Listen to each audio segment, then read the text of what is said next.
ว่าไอ้มันต้องมีมือแต่งสินสอดของแท้คำ2 บาทค่าดอง500,000หลอนหาวันแต่งบอกเพื่อนทุกแห่งมือวันวิวา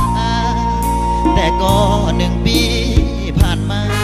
ไอ้นี่นะยังหาเงินบ่ได้งานคนอยู่ไกล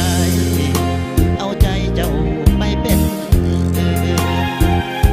ทำบ่ได้ยืนกลางคืนก็บ่ได้นอนพ่อหน้าผู้ใด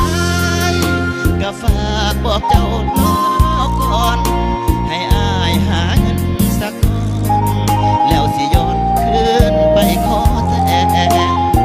เพื่อนมันที่หลังเขาแต่งกันแล้วหลายคนน้องเธอสิว่าเพื่อนนั้นรวยเงินแสนแต่อายมันอย่าเปรียบใส่เขาเด้อแฟนอายหาจริงใจนะแน่นขอแฟนน้องอย่าเปลี่ยนใจคนซาเบิดบานว่าอายมันแล้วบ่ได้แต่งสินสอดของแท้มีคู่แข่งผู้รวยเงินทางเมื่ออายจากไปเขาก็มาขอมาว่ามันไปขอไว้แล้วนะเป็นอย่างยั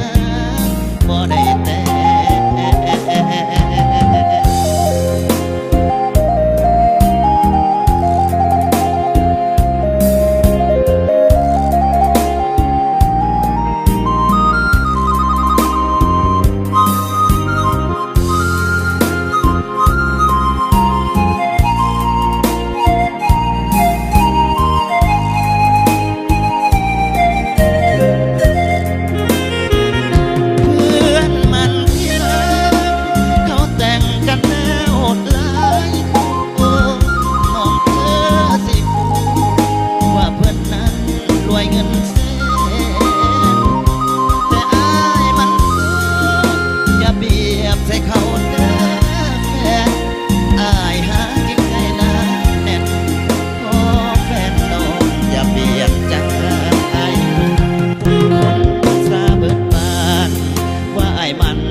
สินสอดของแท้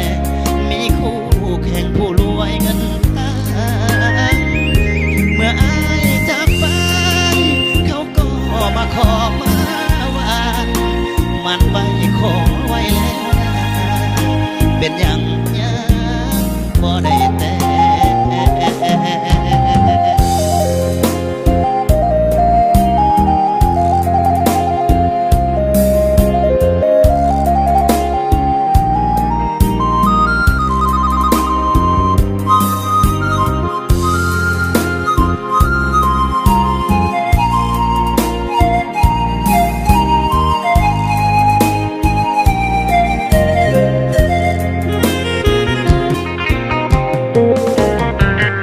Thank you.